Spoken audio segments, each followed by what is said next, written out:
All right. Hello, everyone. Welcome to the webinar. My name is Tanmay, and I'm a part of Kony developer community team.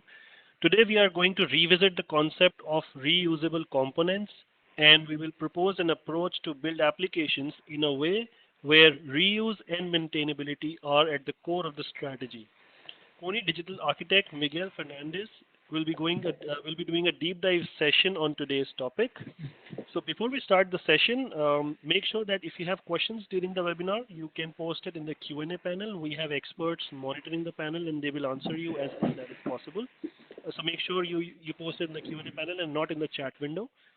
Also, we are recording the webinar, so it will be posted on a Basecamp as a resource. So you can share it with your friends, your peers, your colleagues later if they have not joined today's webinar. We also have a couple of polls during the session. If you want to participate, you can cast your vote and contribute to the webinar. So let me invite Miguel, who's going to take the session. Hello, Miguel. Please, over to you. Hi, tonight. Thank you very much for the opportunity. Thanks everyone for joining. Let me share my screen.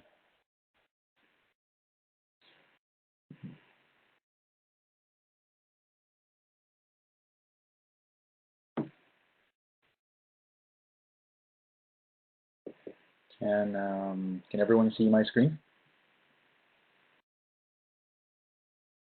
Yes, it's visible. Great. Okay. So let me just start by saying one of the things that you're going to notice is that I've changed a bit the agenda for today. This is the result of me going through the contents and trying to prepare. And so please do not think that you have joined the wrong webinar. If there are any questions at the end regarding what we had originally planned to discuss, please let me know. I'm going to try to cover most of that, just with under a different light, perhaps. Okay. So the agenda for today is I'm going to fly over a few things like a brief introduction, ground rules and expectations for this session. We're going to discuss what a component is, why we need components or why we should be using them.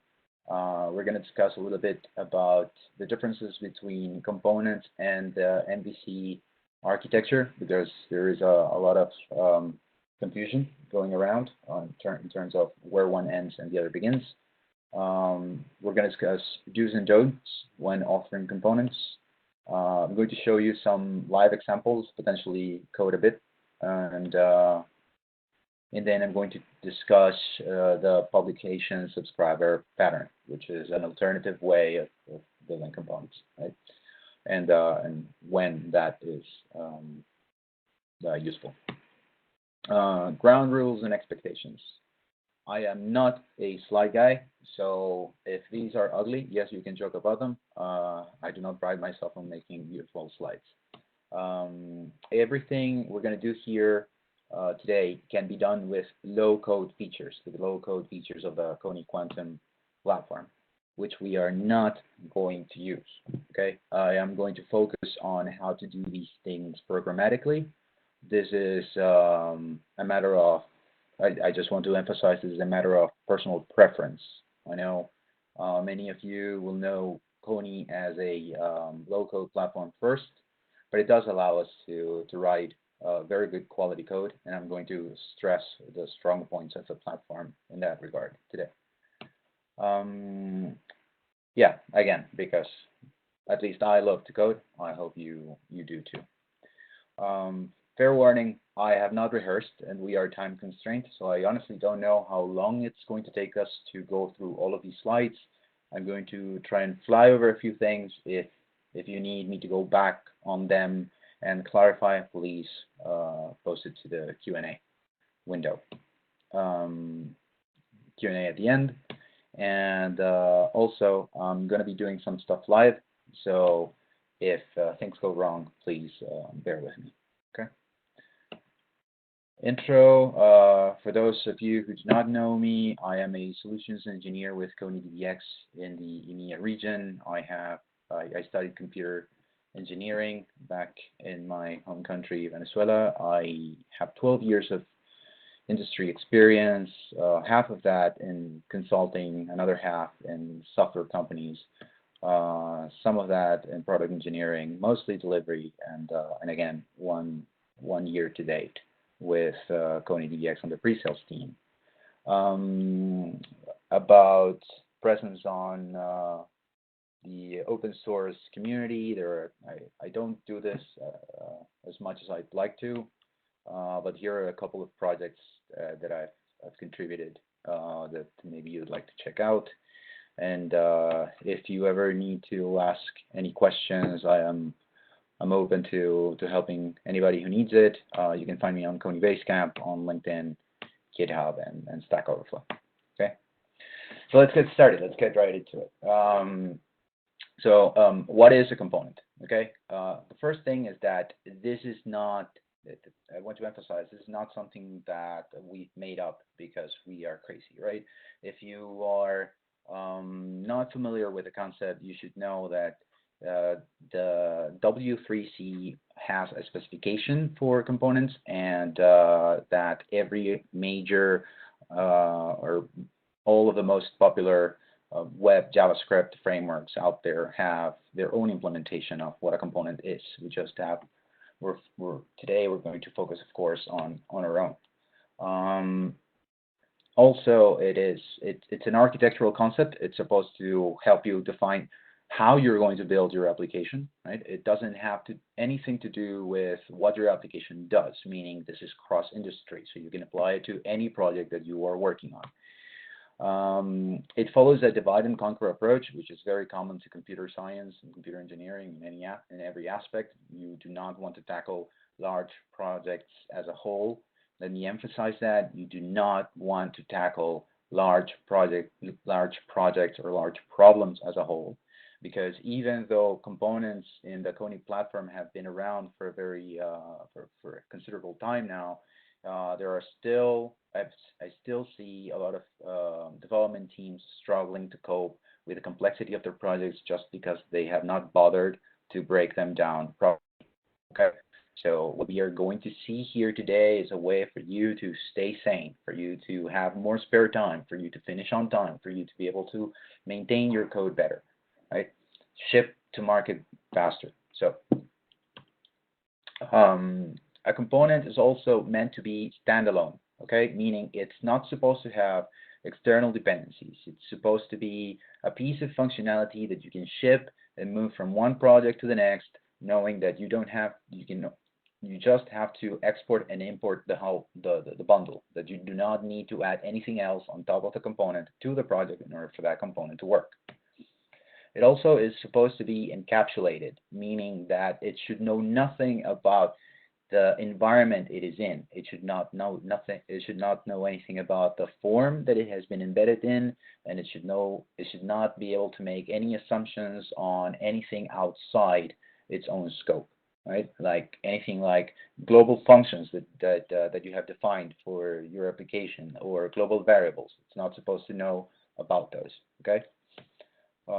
It is also meant to deliver custom functionality. This is for something that goes beyond what the standard widget palette provides. It doesn't make sense to say you're going to build a component for just a button, right?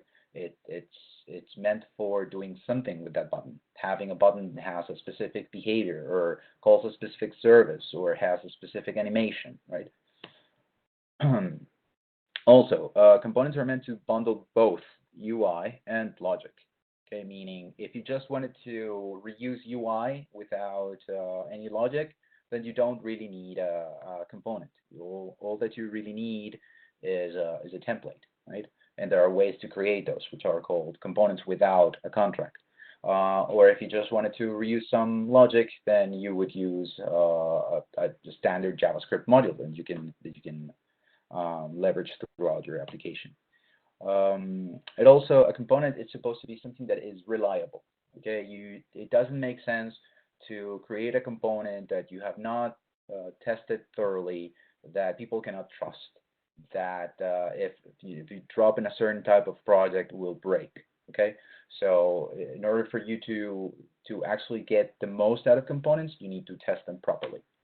They need to be documented, because if they are not documented, nobody is going to use them. So consider the scenario where you are building anything, a web application, right? And you want to include, somebody tells you about this wonderful magical thing called jQuery, and you go to the jQuery website and you want to download it, and you have to read through 150 pages of documentation. There's no example, no visuals.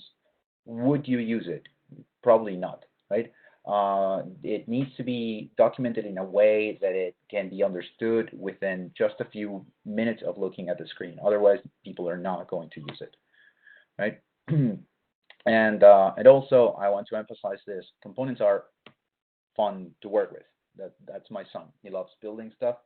I think he's going to follow in my steps. I don't know, the point here is that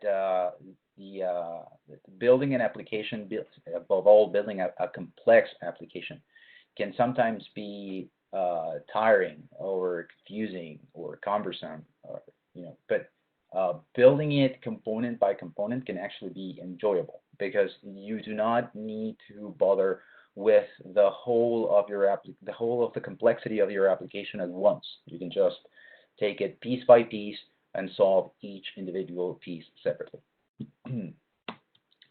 So based on all of that, I've tried to put together my own definition of what a component is. It's sorry, I'm getting a problem here with the screen. Just a minute. Okay. So a component is a bundle of self-contained, custom, documented, and reliable UI and logic used to ship encapsulated functionality to solve a subset of a scope that reoccurs either within an app or across applications. And again, I want to emphasize shipping functionality across applications. Do not build components just for yourself. Build them so that others can use them, right? Focus on that, and you'll build them properly. Why use components? The promise of components is that you can define them once and use them several times. This, of course, has an added effect of accelerating project development, which is something that we can all appreciate. And it's meant to deliver simple-to-use functionality with negligible effort. Meaning, building your component may take maybe a couple of hours, right? Building it with all the bells and whistles, documenting it properly, and so on. But you are eventually saving time, because every time you drag and drop that component into a new project or into a new screen, that's 2 hours of work you just saved. And dragging and dropping takes you just a couple of seconds, right? So that's the proper way to think about this. Do not think about this as, you're working on your huge behemoth of a project, and then, oh, I don't have the time to build this into a proper component. I'm just going to do whatever, right? Copy and paste as many times as I need it. Don't think like that. Think about saving time in the future, saving time in terms of maintainability, saving time in terms of being able to extend and enhance the functionality in the future. And again, fix once, evolve once, improve once. I've had people tell me, Miguel, we find that building applications with a Kony platform was difficult, right? And then I asked, so why was it difficult? Oh, because when you need to make a change, you need to make it in several places at the same time, right? Which is, if you think about it, not really a problem with the tool. It's a problem with how you are using the tool, right? If you have just copied and pasted the same stuff all over the project, then yes, you're going to have to fix it n times when you have to fix it, and enhance it n times when you have to enhance it. But that can happen with any platform, not just with Kony Quantum, right? Now, continuing a bit with the theory, components are built on Kony's interpretation of the MVC pattern, the model view controller pattern, but they are not the same thing as the MVC pattern. Components are a different approach, and we're going to discuss a bit on what the differences are. Okay, so not the same thing. MVC is meant to enforce a single responsibility principle, and it's a horizontal breakdown of an application, meaning you are trying to separate the different layers of the logic in your app. So the presentation layer from the controller layer from the data model layer, right? Whereas components are trying to enforce the dry principle. For those of you who do not know, dry stands for do not repeat yourself. So do everything, write everything once, okay? And it's a vertical breakdown, not of an application, but of a scope, okay? Meaning that scope, parts of that scope can be shared or can overlap with parts of another scope of another application elsewhere. So to try to illustrate, this is a very well-known diagram. I took this from Wikipedia. There's in MVC you have the view, the model, and the controller, right? And then authors and camps interpret the flows differently, whether the model updates the view or the controller queries the model and updates the view. That it's something of a it's a bit of a religious war going on between proponents of one approach or the other, and there are different acronyms for this, and sometimes you'll even see this being referred to as MV star to try to account for all of the different variations. There's a model view presenter, model view controller, and so on. And then this is what components-based architecture really is. Okay, this is if you notice, there is model view controller across all of these components, right? Each one of these components resolves a little piece of functionality, right? And each one of them implements model view controller. So that's why I say model view controller breaks down or cuts across scopes. It's a horizontal breakdown of the application. Whereas the functionality of an application may have may have a need for a menu, may have a need for login fields. It may have a need for what I like calling the Swiss Army button, which is that button that's like a floating button. You press it, and it doesn't really do anything except show you a ton of other little buttons, right? And so that's a little bit an attempt to try to illustrate the difference between the two. Then let's talk about the don'ts first. Okay, things that we do not want to do when we build components. As we all know, there are right and wrong ways to use tools, right? The tool may be very good, but if you do not use it properly, you may be shooting yourself on the foot or worse. So things that I believe are very, very bad practices, and you're not supposed to create components and then leave the controllers in those components empty and keep all of the logic of your application stocked in the main controller of each form.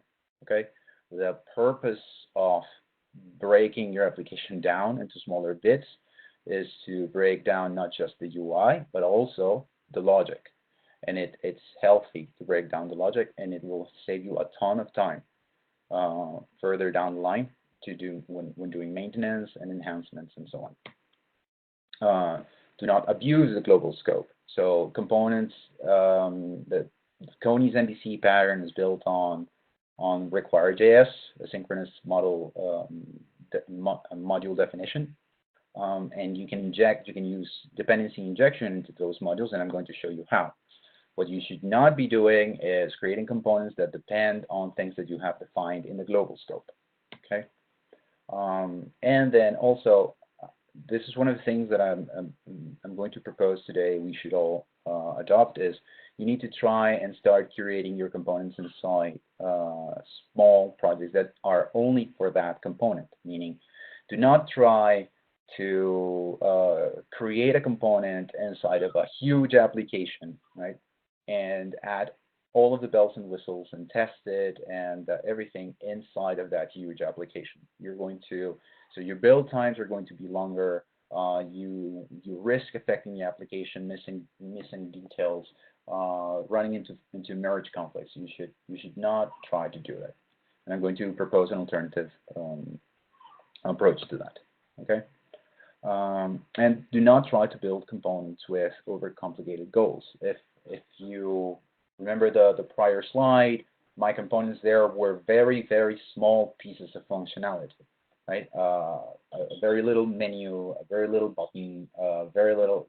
So it's all supposed to be as small a piece of functionality as you can think of. Okay. To give you an example, if you have a slider, right? If you have a screen where you want to do simulation of loans, right?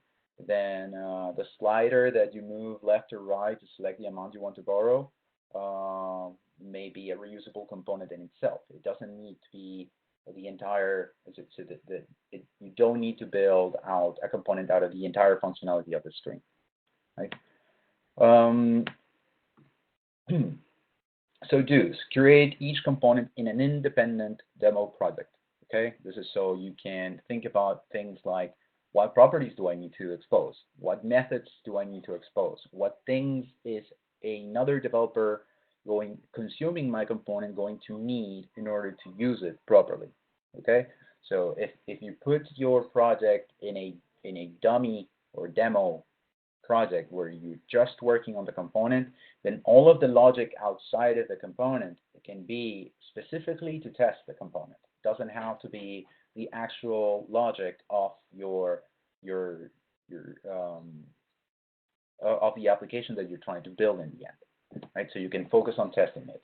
You need to stick to the default theme and fonts. I'm going to show you an example of a component I created where I ran into issues by not doing this, meaning for your components, you should not be importing, not creating additional custom themes, and you should not be importing additional font files. Okay, because the side effect of that is going to be that then every time you import that component into another project, it's going to recreate the entire theme that you already had for your component, and it's going to bring along all of the font files that you had in that project. Maybe you don't need to use them in the project where you're importing the component. Okay. Namespace your skins and images. I'm going to show you how I do that. Always nest in a top flex. I'm also going to show you this live, meaning everything inside your component should be inside a parent flex container so that you can animate it and style it. And you should try to break down large controllers into separate modules, right? So even if let's say it could happen that even after scoping your component to a very small piece of functionality, then maybe that small piece of functionality still needs a lot of code, because maybe you are doing, I don't know, very complex animations, right? So then those animations should be in separate modules that are still part of the component, but not part of your main component controller. Now I'm also going to show you examples of this. And you should try and have as few dependencies as possible, no dependencies if possible.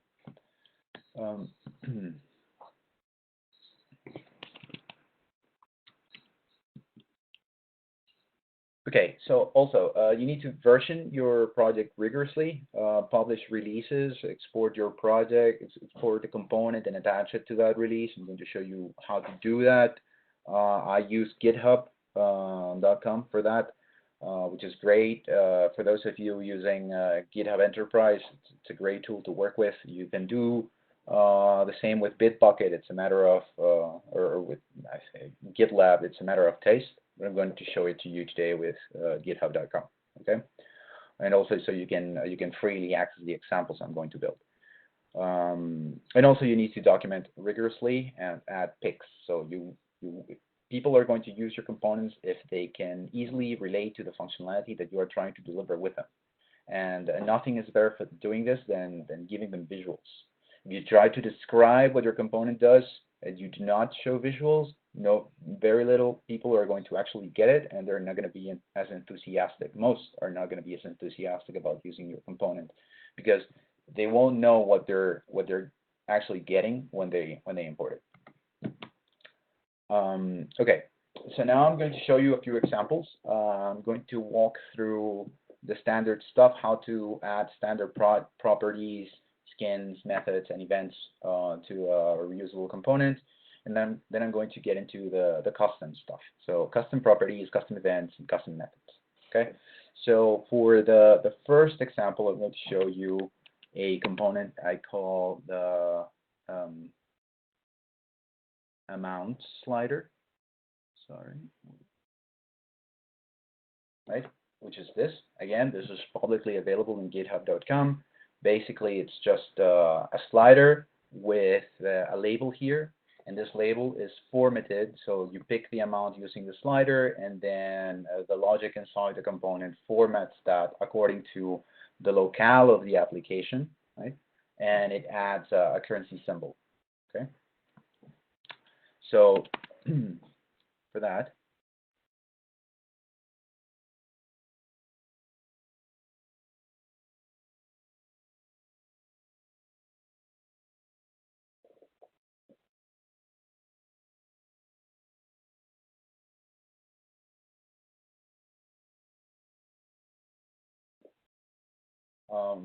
Mary and Maya, I've been talking here for a bit. Can you guys hear me correctly?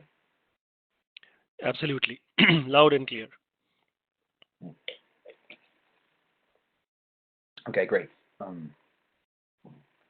So this is the component that I've built here. Let me show you how it works.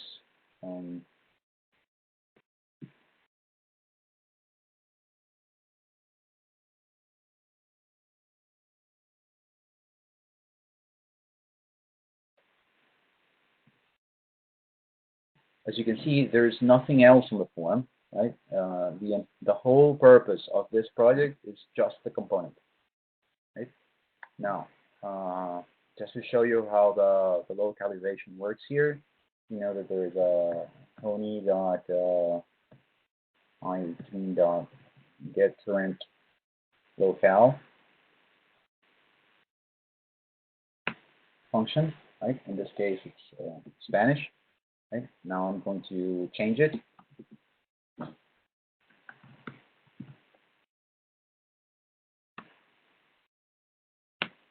to English, right? And then the moment I slide this again, you notice that the formatting here has changed to that locale. It used to be, it was using the dot as a thousand separator, and now it's using comma because that's what corresponds to the new locale set. Okay?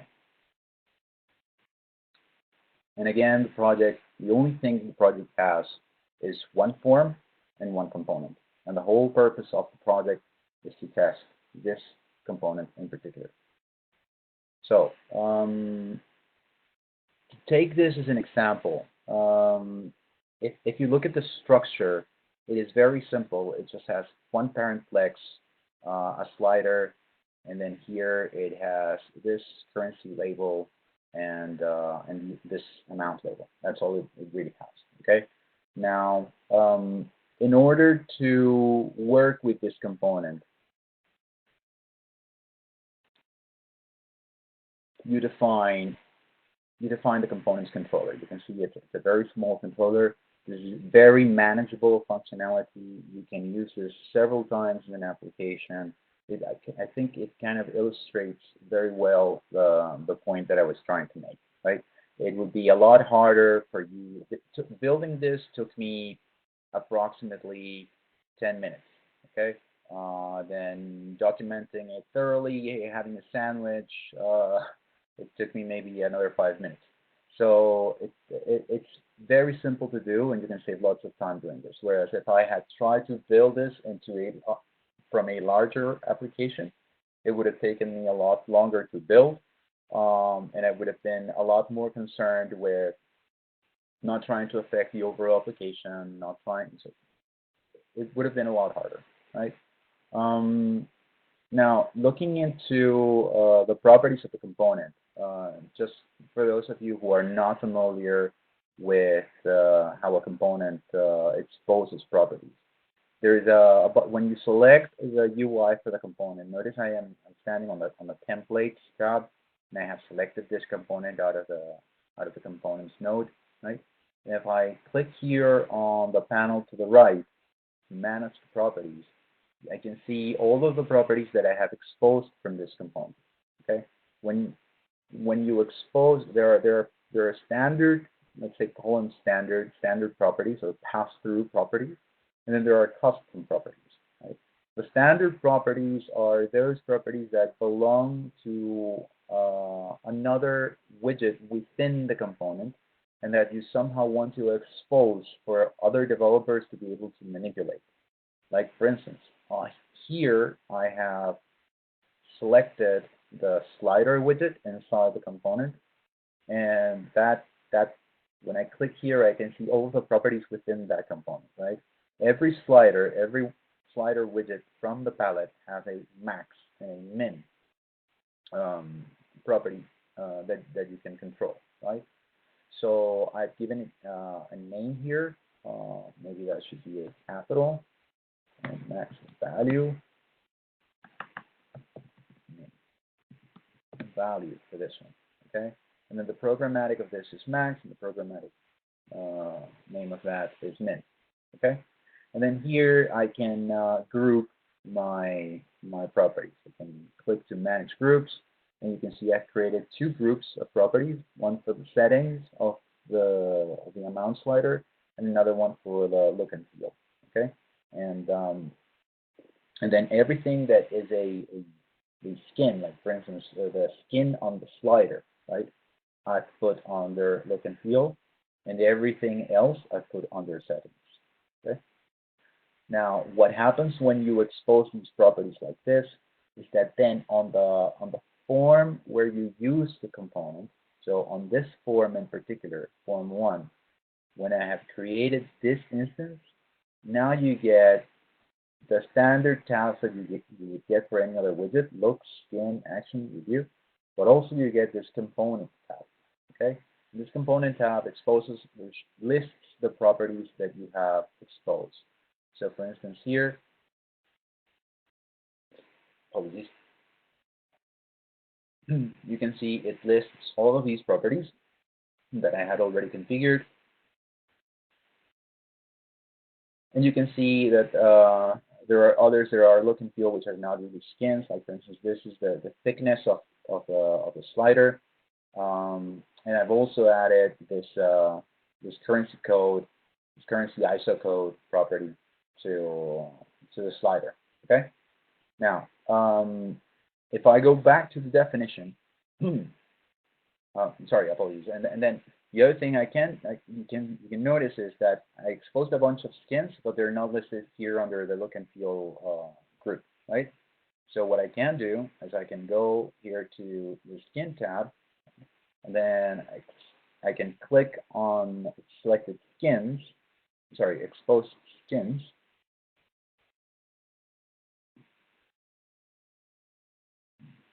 For some reason, it's not.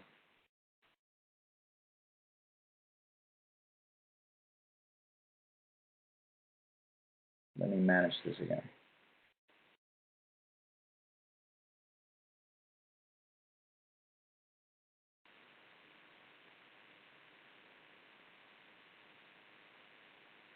Another skin. Okay.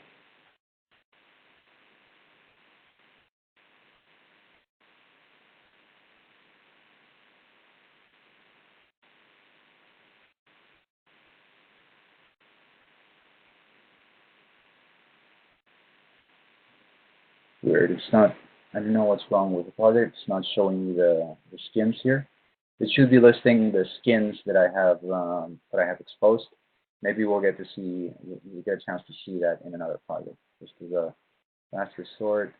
Let me see if I With refreshing, I can fix this.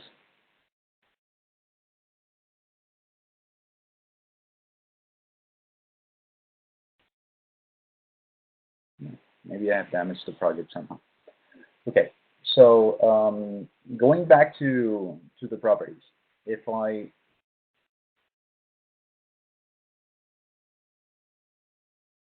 go back to the component, there are other things that I can manage beside the properties. For instance, there are custom properties that I can define. Okay, so custom properties are properties that are not part of any existing widget within the property. So if I try to add one here, you'll notice that it doesn't offer me the structure of the internal UI within the component. So I cannot just select a widget and then expose one of its existing properties. Okay, so let's say that I wanted to add a property here to expose the number of decimal places, right? So decimal places. And I would say display name is decimal places. And it's an integer, right? And let's say the default value is 2, and I'm going to put that under the settings group. Okay, I'm going to apply that. Now, if I look at the component instance on the screen, I'll see that there is an additional field now for decimal places. Okay, now this. If you are creating a custom property like this, then there's still a bit of code that you need to write in order for this to work. So let's go to, for instance, let's go back to the components definition, and here I am going to add a debugger statement, okay, to stop the execution at this point.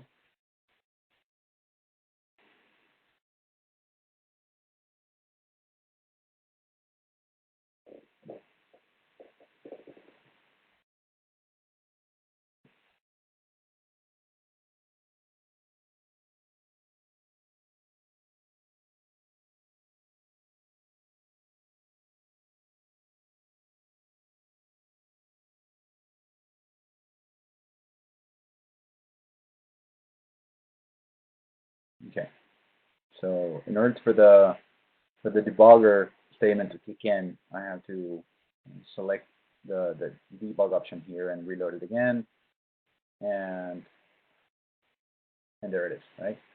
So what I'm going to do here is I'm going to look for this variable, which is the controller itself, and store it as a global variable, right? So I can debug it, and then I'm going to let it rip and continue the execution. So now I've created a new property called what decimal places, right? So temp1 is the controller dot get decimal places. There's no decimal places function, right? Or there's or any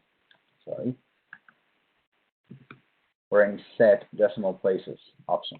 Okay, why is that? I still need to add a bit of code in order to make custom properties work. So anything that is exposing a standard property or a standard method or a standard event works out of the box. Okay, it works just because these things are already defined, and what you're doing is just exposing them. But in order to get custom properties, custom methods, and custom events to work, you actually have to write a bit of code.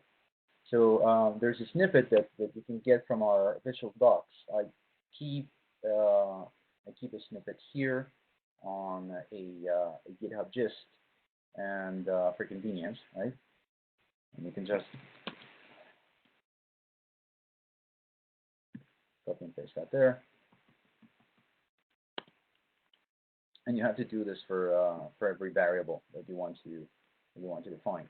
So in this case, I just want to define that decimal places.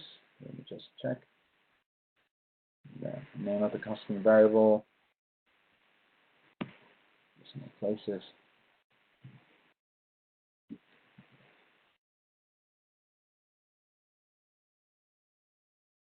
Okay, and then decimal places here, underscore decimal places. That's for the getter, and now this is for the setter. Okay. Now I'm going to build it again.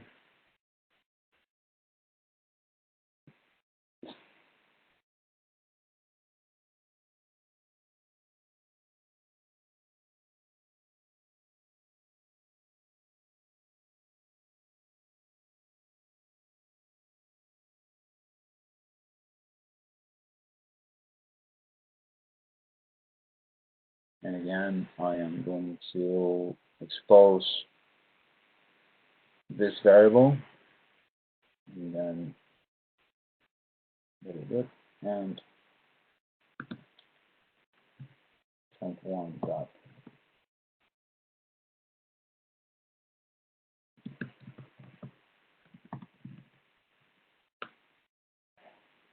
All right.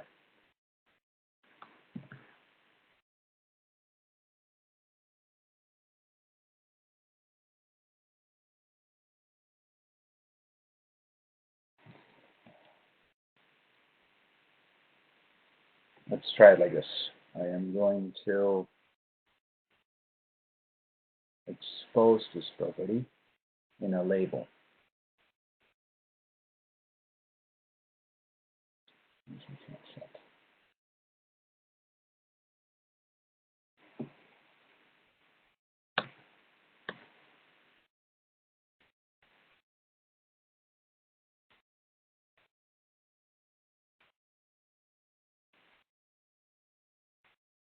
Or an alert. Let's do it simple. Pre-show.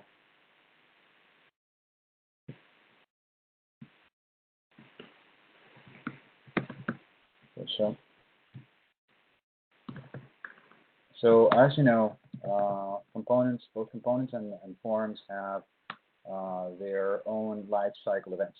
So post-show is one of those lifecycle events. So after the form is visible on the screen, you can do specific stuff. Just before it becomes visible, you can do other logic and so on. So I'm going to alert. In this case, this property would be called this dot underscore decimal places. I think that's maybe the reason I was missing the underscore. I'm going to remove that there, and I'm going to alert this on post show of the form.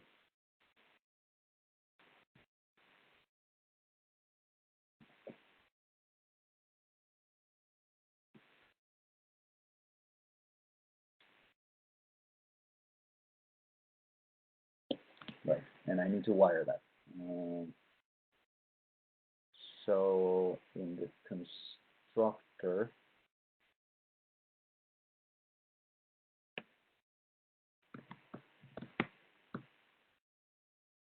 is dot view dot post show assign is dot post show. Okay. Meaning I have defined the function here, and on post show of the view, I am going to fire that function. Okay. Also, again, you can wire that with actions and using the action editor, but hit the wrong button.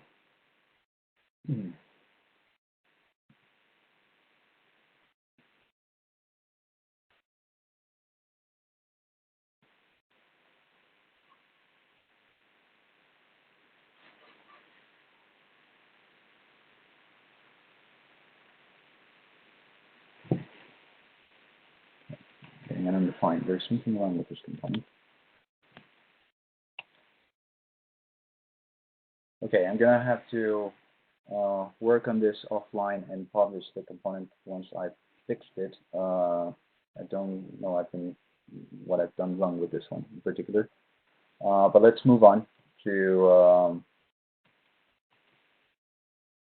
custom events. And oh yeah, sorry. So one thing that I wanted to point out is that you don't necessarily need to use the setters and getters in order to create additional properties for your component. One thing I have done with this component is that you'll notice during the so at editing time, there's this particular label here, right? Which is the currency label, right? And I'm not really going to show that label because I am using the formatting function that I told you about.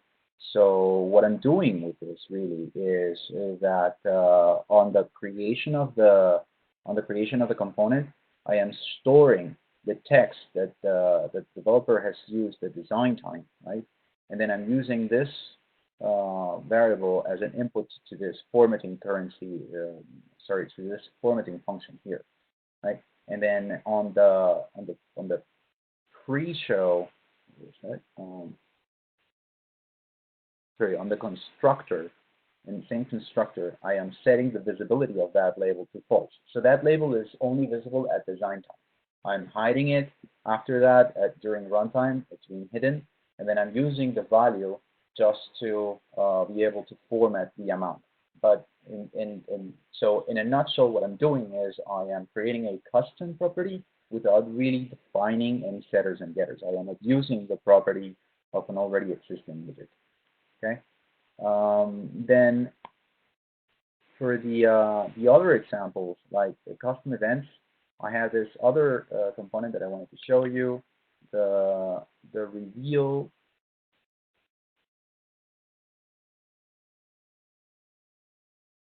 So this is the component that I wanted to show you for this temporary reveal. So the idea here is if you are trying to, let's say the customer has forgotten, it's a banking application and the user has forgotten their PIN for their card, okay, to go to the ATM. So you build this functionality in order to be able to show them or remind them what their PIN was, but you only want to show it temporarily, okay? So let's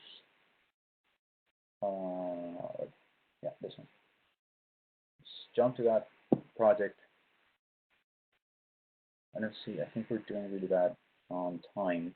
Let me see if I can rush through these.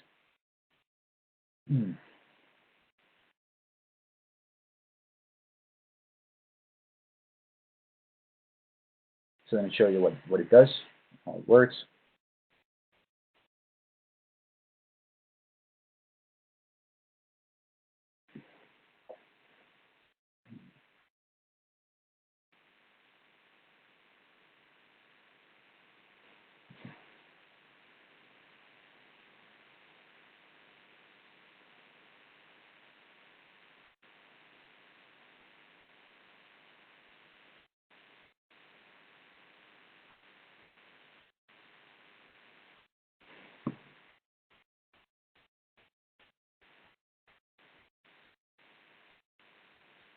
Okay, so I have added a gesture recognizer here. So you slide it, and then the countdown starts. It shows you the secret. It starts a countdown, and eventually, when that elapses, it becomes invisible again. Okay, so in this exercise, the point here that I wanted to show is custom events. So you notice that when I slide, so the component is doing something, right, and then it's revealing the secret, and then when it slides back, it's having it hidden, right? And you could do things like you slide it, and now externally the application wants to display a message that says, "Make note of your PIN. It's going to disappear in 10 seconds," right? And then when it slides back, you want to change that message to say, I don't know, thank you for visiting, or slide it again in order to reveal the PIN again. So if that were the case, then you would need the component to be able to tell the application it exists and that these things have happened, right? that the secret has been shown, or that the secret has been hidden. Okay. So in order to do that, what I'm going to do is I am going to create a couple of custom events. Okay. So I'll select the component and go to the Actions tab, right? Then you have Manage Events and Manage Methods. Remember, the difference is events are for the component to communicate stuff to the outside world, and the methods are to communicate stuff from the outside world to the component. Okay. So here, like before, with standard properties, I could be exposing things like I don't know, untouched end for the label, but that is not really what I want to do. In this use case in particular is a custom event. So I'm going to create a new custom event, and I'm going to call it on secret shown. Okay, and I am going to add another one and call it on secret hidden.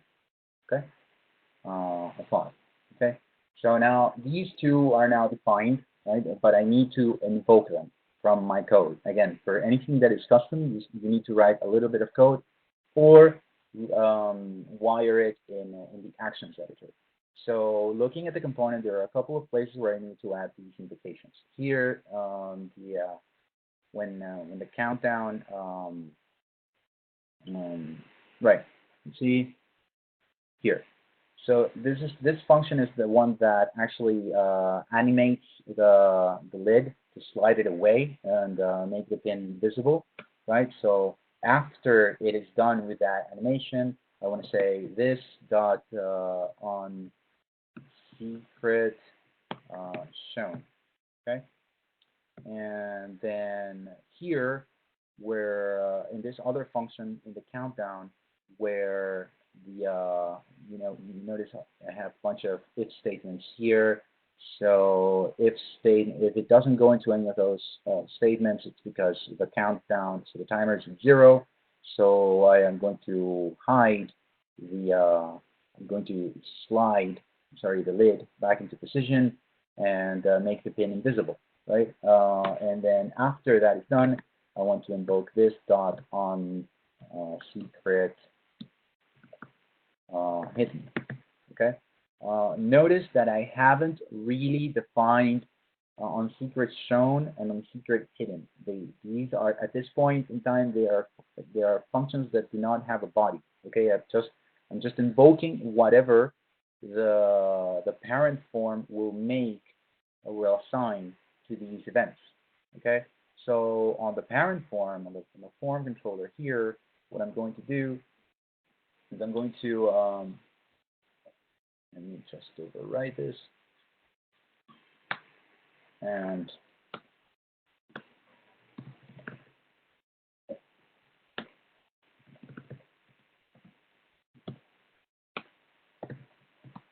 you'll know that any form controller needs to have an onNavigate function. What I do is, you can wire a lot of stuff inside the onNavigate function, but typically what I do is I just wire that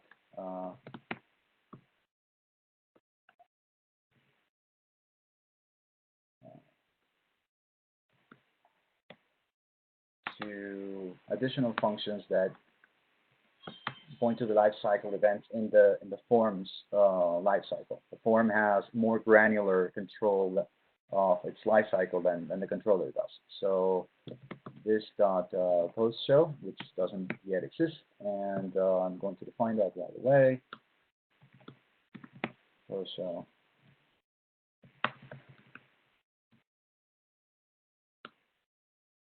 And then here, what I'm going to do is this dot view dot the instance of the component, which is called temp reveal. It could be temp reveal 1 or whatever. This is just the name of the instance. That in this case would be on secret shown assign. Let's give it this.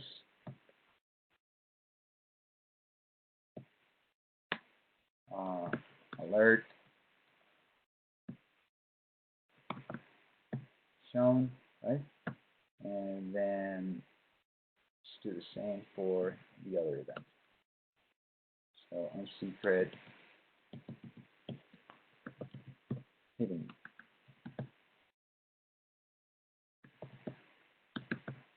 Right?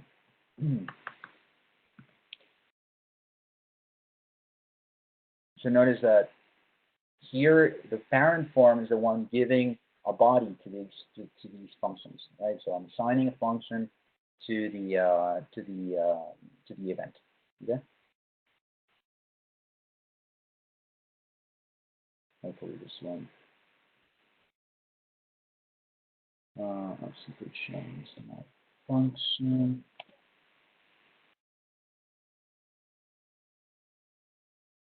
Yes, sir. Okay, so I wired one correctly and the other one wrong, but this one, so the unhidden one fired. Okay, so that's good. Let me see what happened. How did I?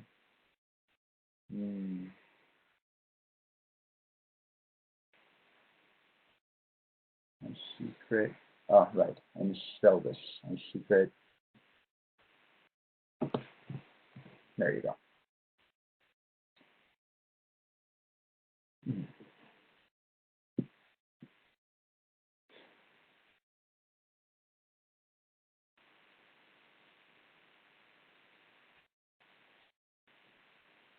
Okay. Shown, and then when the countdown gets to 0, then it fires the function which is part of the form, not the controller. So notice that what we're doing here is encapsulating the component. The component does not know anything about what the form is using it for. It just communicates an event and lets the form handle it however it wants, right? And then from there, you can change labels or navigate to other forms, but the component itself does not know anything about its surroundings. Okay, and that is the guiding principle here. I noticed that we're doing very bad with time. I am going to, all of these examples are already published, so I'm going to skip through the rest of custom methods, right? And I'm going to show you, and I'm going to jump right into the PubSub pattern, okay? So PubSub stands for publish subscriber. The basic idea is that one element sends out a message, right? Kind of like a broadcast. And then there are different other elements, different other parts of your application listening to see whether that event occurs. And when that event occurs, then they do something. Okay. Notice that this is different from the inbuilt event listener functionality within the Kony SDK, because in the Kony SDK, I just showed you custom events, right? And what I did was the component exposed a custom event, and then the form assigned functionality to be executed on that. But it's just one piece of functionality. You cannot do multiple assignments. You cannot execute multiple pieces of logic on a single event, right? In order to do that, you would have to write a parent function that calls all of the stuff you want to happen at that point. But you cannot do this. It's one-to-one. This will allow you to do one-to-n. Okay. The way I normally do this in my projects is using Amplify.js. Amplify. For those of you who do not know it, Amplify.js is a published subscriber library in JavaScript. I do not use the entire thing. It's very big. I just use the core library, and I've adapted it, and I'll publish that for you to see how I use it. And then there's a question of when to use PubSub. So I've just discussed that it allows you to do more than just one-to-one. It allows you to do one-to-many, right? But sometimes, or most of the time, that's not really necessary. So when is it necessary? So is there a lot going on the forms? One of the things that I would ask, right? Because, for instance, in this example, let's say that this were the mock-up of what you're being asked to create, right? So then this is for that temp reveal. Imagine, your header has to slide in after the form. The basic information on the card has to appear as well. The message has to say something depending on the status of the other components. The temporary reveal component only becomes enabled when the customer has successfully typed in a PIN or a transaction authorization code they get from an SMS. And then if they fail several times, then the message needs to say, oh, you failed several times, please fill in the CAPTCHA. And then the CAPTCHA needs to appear. So overall, the flows get very confusing. It may be a small screen, but you get tons of stuff, right, flowing all over the place. And it's very hard for you to figure out what is it that you actually need to invoke at any point in time. So if this is the scenario you have, then publish subscriber can solve this for you and keep your application clean, right? But there are risks that you need to take into consideration when using the publish subscriber pattern. So one of the things is that contrary to the rule that we've just made, so we're going to have to make an exception to the rule that the component does not know anything about its surroundings, because the component absolutely needs to know the implementation of the pub subscriber pattern that you're using, right? So that's one thing that's already breaking the rules that we've already set, that we just set, right? Then the other thing is that you need to watch out for unwanted listeners and potential mem leaks, right? Which is the dread of every developer out there, right? So the two rules that we need to make sure we comply with is that any component instances must only listen for the events on their parent form, okay? So you don't want a component trying to do something because a form where that it is not part of published an event, okay? You want components to listen for events on the form, on the parent form. And then you want the parent form to only listen for events on the child, on the children components, right? So let's try that very briefly. And I'm going to, again, since we're doing so badly with time, be assured I'm going to publish all of this.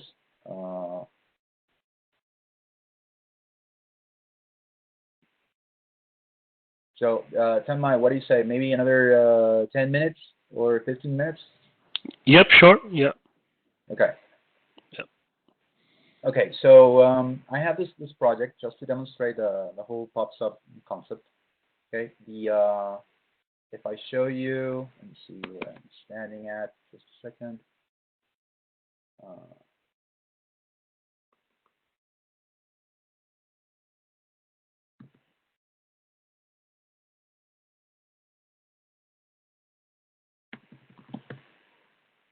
Yeah, okay. Okay, so what this form does is it just has one little button down here, okay? And this is my component, okay? When I click on this button, I want this to take me to another place in the application, okay? That's about it. And I'm going to try and demonstrate, using this, I'm going to demonstrate how PubSub can be used, okay?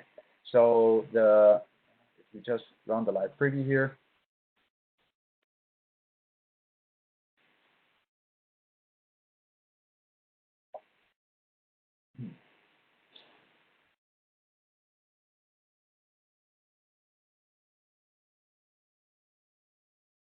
okay, so notice that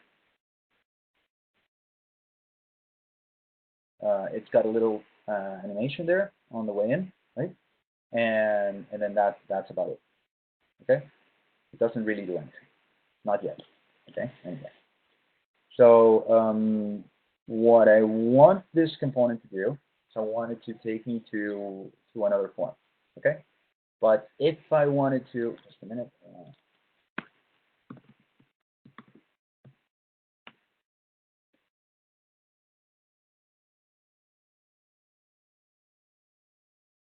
Right.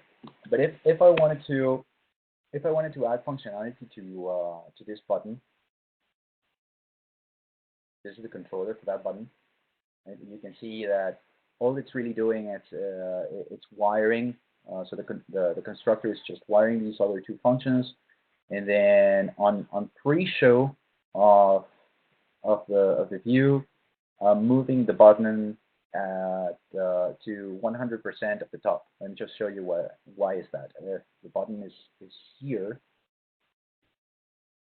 So if I select this button, the button is positioned at 0% from the top, right? If I position it at 20% from the top, it starts to go down, right? So that's exactly what. And if I just put it at 100%, then it's completely gone, right? So that's what I'm doing on pre-show.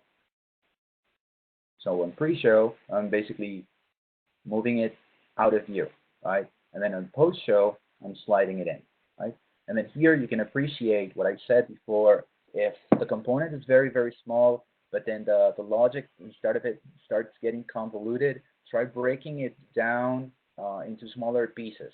Maybe the component is already the smallest undivisible piece of functionality that you could get, that you could break it into, but you can still place part of that logic into additional modules. And for instance, here you can see that all of the animation logic is placed in a different module, which I am then injecting. I'm using require.js to inject that functionality into the controller. Okay.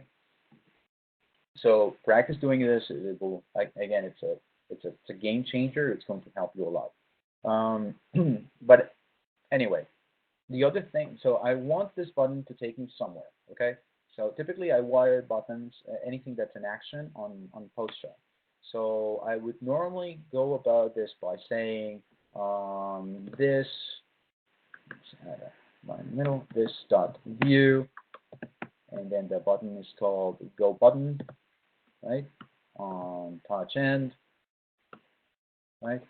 And then on touch end, then I wanted to do something, right? And then I wanted to do something, so I needed to create a navigation object, right? But if you look at the navigation API, this is already a problem because the navigation API requires you to instantiate a navigation object, and it requires a friendly name or the ID of an existing form. Therefore, this component would have to know what the names of the forms and the rest of the project are, or their friendly names, right? In order for me to be able to create that navigation object. So this is already not what we want, okay? So in order to avoid this, what we should do is potentially expose the go button on touch end method, right? So instead of doing that, we stop, we think again. There's a better way. We just select the component, right? And we manage events, and then we go. And this is a good example of how of why expose, why you'd expose a standard event. So the go button dot on touch, and I'm gonna call this on go button touched. Okay, great. And then now the form that it's in, just to prove a point, this is the instance, and now you can see here on the action tab, the action editor, on go button touched, right? And I can click edit and go to the action editor and wire whatever I want using the low-code features.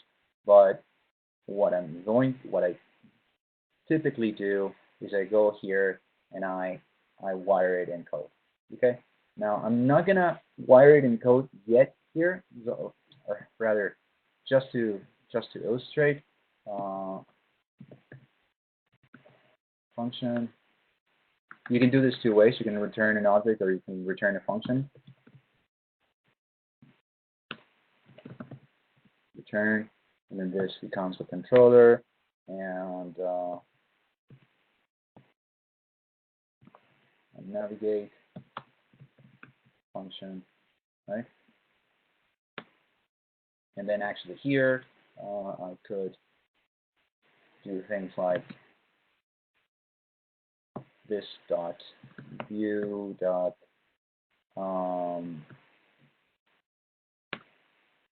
demo button dot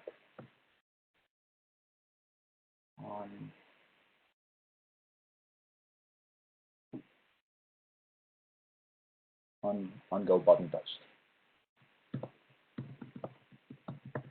right? And add a function there. Okay, I could do this. Okay, but since we're trying to build this in a pub/sub way, I'm going to jump ahead now to another part of the exercise where I've already done this.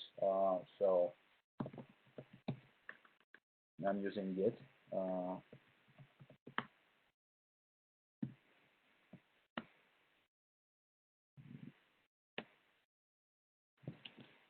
So I switch to another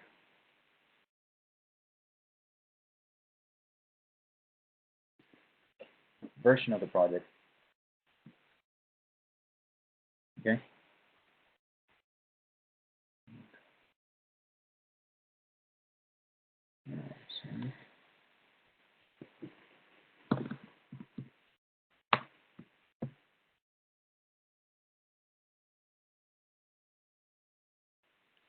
Okay.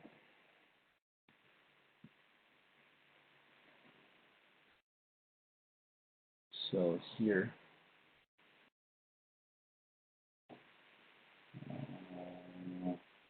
slide in. Wait, something wrong here.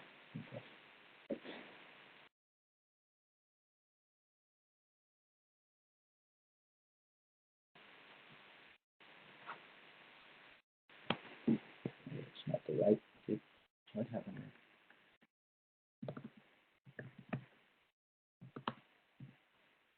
0.3. Oh, right.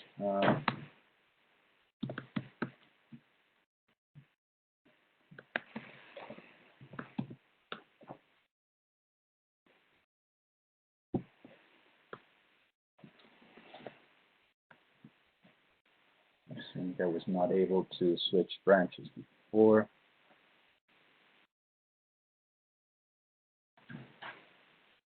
And on the forms controller. No.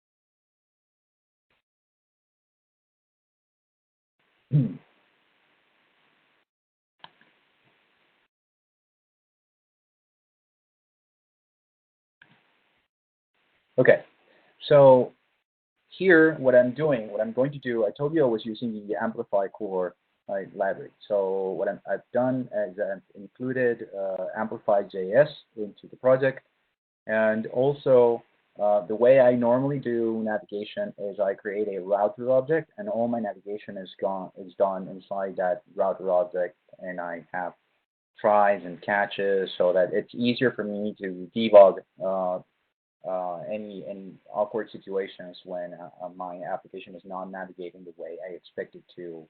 I'll be publishing this code as well, so you can leverage it if you want to. Right. So then, what am I going to do? The form controller is going to use the amplify object to subscribe to an event that's called demo button on touch end. And this is just this can be any string, okay? But I've chosen to name it after the instance, so the ID of the instance, and an on touch end suffix, okay?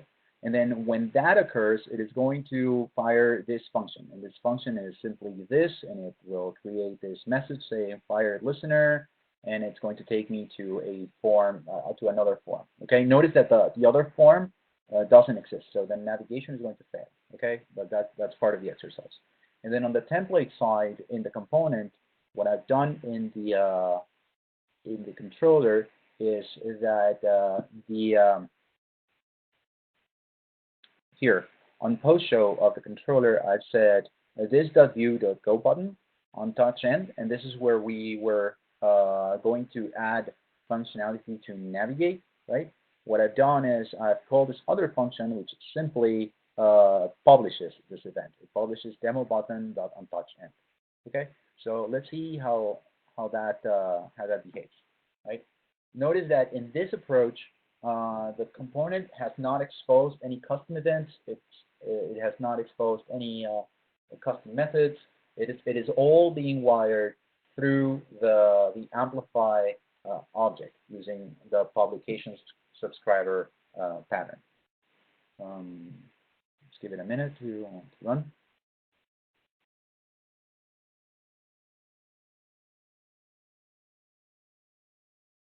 Okay, so there's form 1, and I am going to click the button, and it fired, right? I cannot navigate to form 2 because it doesn't exist, but you can see here the message is there, fired listener in form 1. Okay, so all I need to do is create form 2, right? And what I want to do is I want to create a form 2 that looks exactly the same. It just has another button that brings me back to form 1. Okay, in order to do that, I'm just going to go back to the project structure. I'm going to duplicate this form, and I'm going to rename it to form 2, right? And then here the label, just for us to stay sane. Just going to read form 2, and then on the forms controller, on form 2 controller, here when this event is fired, I want it to take me back to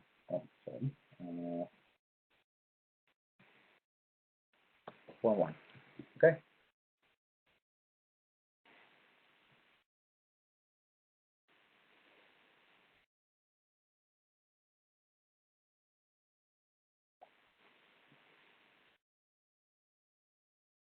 Okay, so there's a form. Now I click on this button. Let me clear this up. Okay, so there you see it.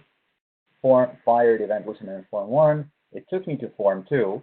Okay, and now here's the problem. This button is wired just the same as form 1, right? So I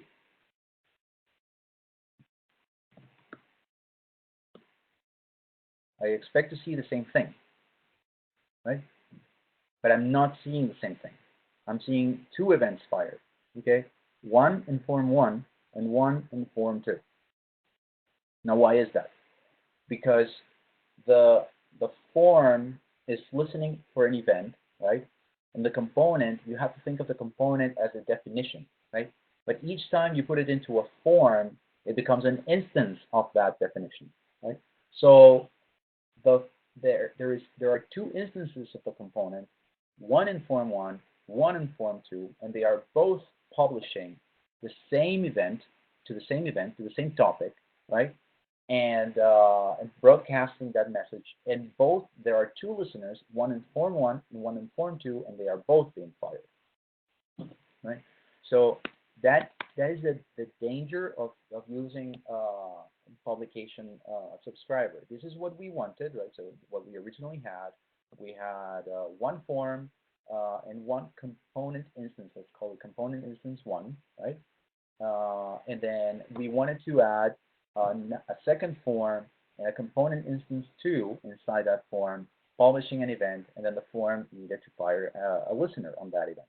Okay, but this is what we actually did, because the topic that component instance 1 and component instance 2 are publishing to is exactly the same. So how do we fix this? Okay, so ideally, what I want to do is I want to separate the topics. Okay, but there's a problem here, because in order for me to try to separate these, then I need to have a different, let's say, amplify subscribe or topics object for each form, right? So form 1 would have one, form 2 would have one, and then each of those would be completely isolated from each other. But the problem with that is that sometimes you do want topics that are global to the entire application. Like, for instance, if you send out a request to a server, and the server needs to do a long-running task, and it's supposed to get back to you at some other point. Let's say that you are running against you're integrating against the BPM engine, a business process management engine, right? And then you publish a request, and then you need to poll for the status on that request. Then the user may have navigated to another form, right? So when the polling running in the background gets a positive response from the server saying, yes, now I have solved your request, here's the response, then you want to create a toast somewhere, wherever the user is, or create a little notification saying your request is done, right? So in that case, the publication, so the topic would not be specific to one form; it would be global to the entire application. So that's all to say. Separating this, one pub subscriber per form would not be a good solution. So, what is the solution that we can apply?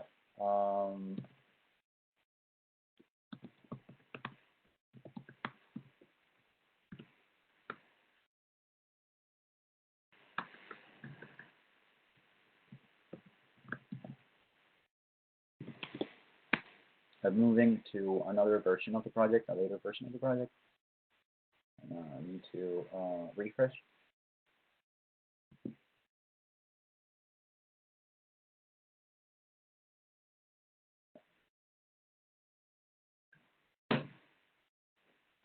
Just a minute.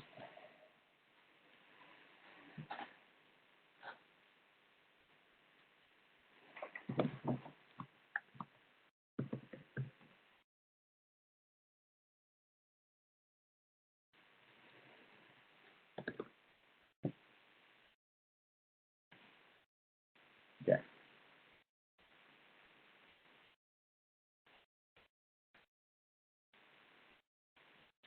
Okay. So what I'm going to so the problem with trying to implement what we just discussed is that the form knows the IDs of all of its children. So the form could easily subscribe to the events that the components publish, but the components do not know the name of the form that they are in, and this is by design. This is the way that our engineering team tried to prevent people creating components that were not really encapsulated, because again, the component is not supposed to know where it is in. Okay, the name of the form that it is in, or what functions that form define, or that controller defines, or whatever, right? And so what we're going to do is try to, because we really know what we are doing, we do want that reference to that parent form, and we are going to get around that issue. Notice that, again, going back to the fact that I use a router object to navigate, if you look into this code, you'll find that I have a go-to function that is the one that actually creates the navigation object. Okay, here it creates the navigation object, and then it tries to navigate.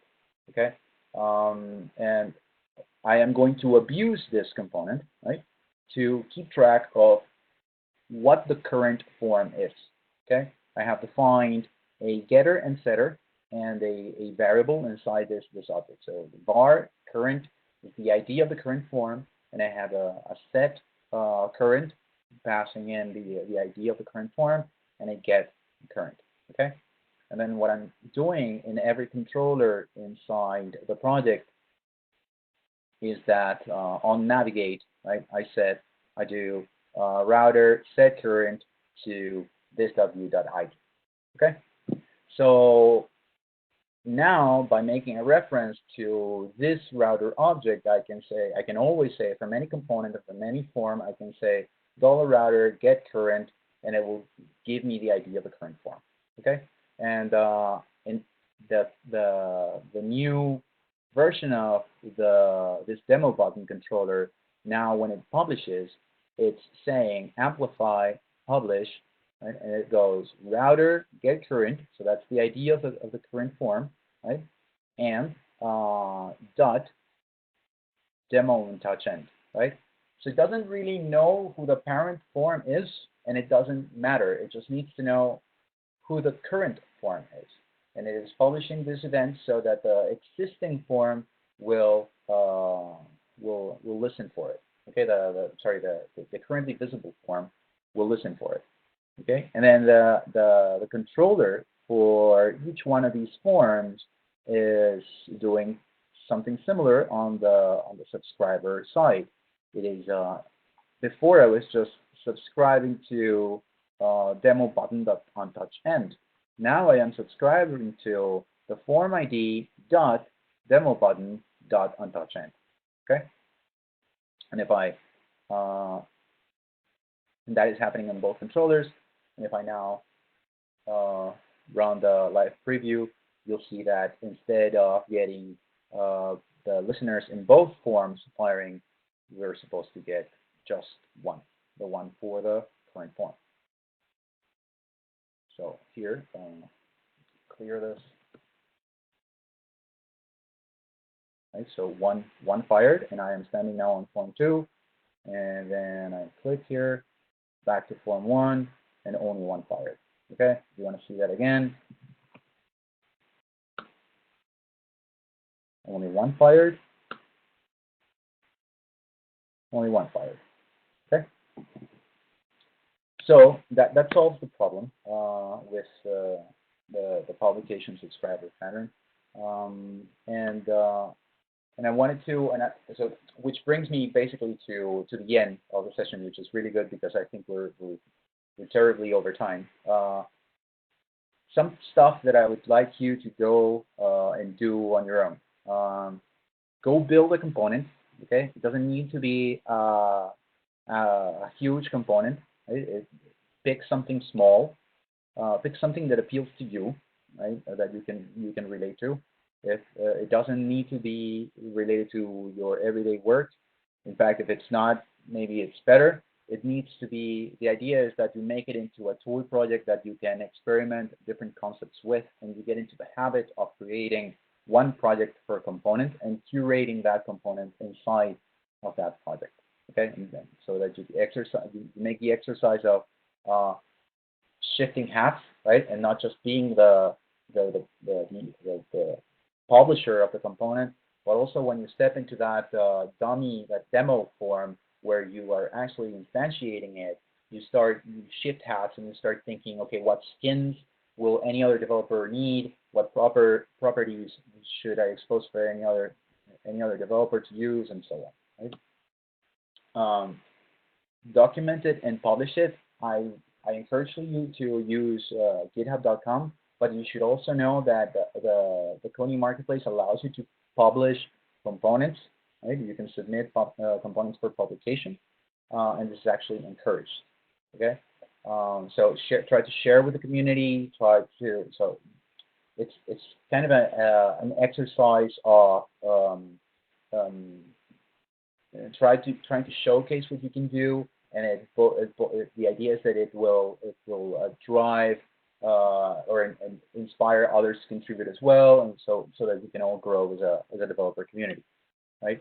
And again, yeah, publish to GitHub. One of the main reasons I like GitHub so much is because of being able to track the history of my component and being able to document it in Markdown and have others have a look at it and start and follow and comment on what things are, or if you see one of these projects published and you think that there are things that can be improved, or if you have questions about any of those implementations, please do not hesitate. You can either email me or you can create an issue against one of those repositories, and I'll answer directly on the repository.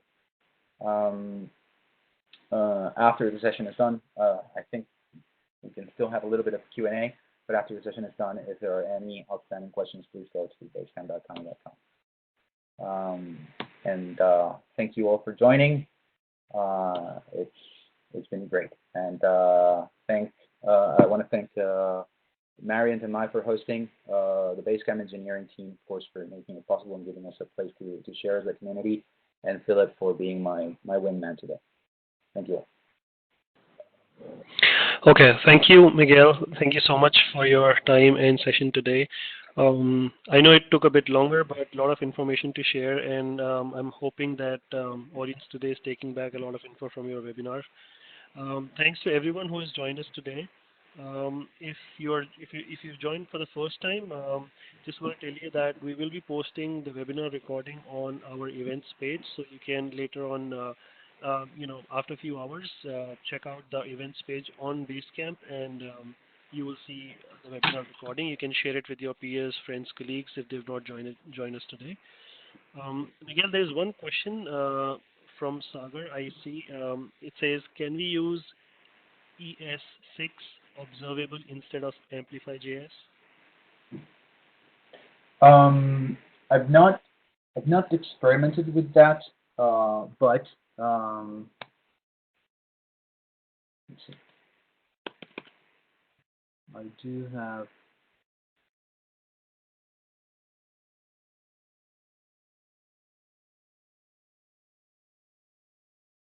I would encourage you to try.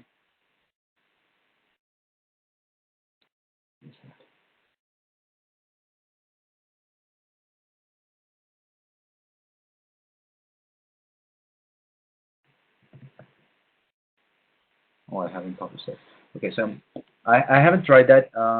I do have a toy project where I have a list of variables, and I try to test, what ES6 properties are supported and which ones are not. You have to remember the Kony virtual machine is actually a Google Chrome engine or for Android, and the equivalent for iOS, with a whole lot of Kony proprietary IP on top. But at its core, it's a JavaScript engine that is compliant with ES6. So the default answer for most of these, so far that I have seen, for instance, I like to use promises. I use them a lot, and there's absolutely no problem with using promises. In fact, I think you might have seen in the code that I showed today, I was using promises instead of callbacks. So that should not be a problem. But just try to alert the type of the variable or the object that you want to use. And if you get an undefined, then sadly you can't. Or you could find a public fill for in order to define that. Thank you. So if you still have more questions, feel free to post it in the Q&A panel. We are still here for a few more minutes before we close the session. So you can post it here. If you don't have questions right now, you can ask on Basecamp community. We have a pretty active forum there. And by the way, Miguel is super active contributor on Basecamp. So if you have questions, you can tag him also on Basecamp and ask questions later. I thank you all for joining us today. It was a great session. Thanks, Miguel, Philip, for joining us today and doing this session. Thanks, everybody. We'll see you again in the next webinar. Thank you. Thank you.